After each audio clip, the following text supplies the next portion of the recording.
Now, back in the day when the war on terror was unfolding and a lot of these civil liberties abuses were taking root in the name of fighting terrorism, I think it's fair to say that the Republican Party was more or less united, a few exceptions, but largely united behind this scheme of laws that abridged civil liberties in the name of fighting terrorism. And there were a lot of Democrats on board with it too, but at least the opposition, to the extent there was, largely came from the left, from the Democratic Party.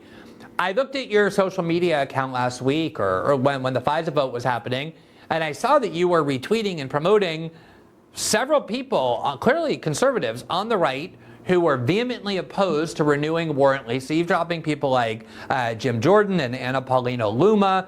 I think you heard my last segment talking about how Tucker Carlson and Candace Owens are conservatives who have started really questioning Israel, opening up a lot of space for skepticism of the U.S. security state as well.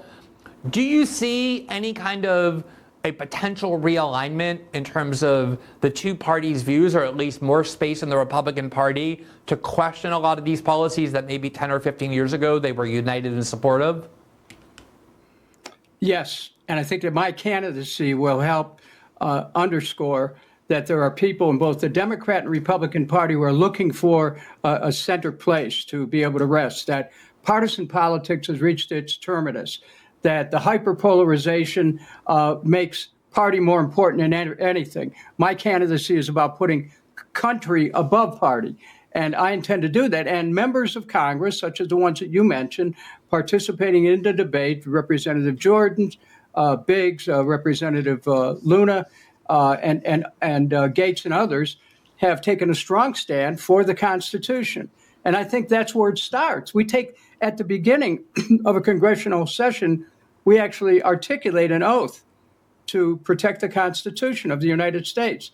And I took that seriously, which is, one of the reasons I voted against the Patriot Act, and one of the reasons why I kept voting against wars, because they were not about protecting the Constitution. It wasn't about protecting American interests. It was about the opposite. So, do I think that there's a center point around which people can coalesce?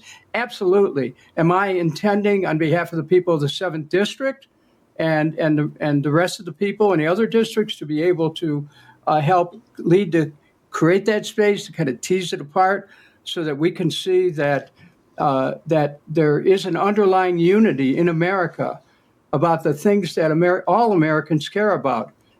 Our Constitution, the Bill of Rights in particular, our economic interest. I mean, Americans want Congress to do something to protect them economically and politically. And I think that we could actually, Glenn, be moving in that direction. And I hope that my candidacy helps to demonstrate the potential of such an approach.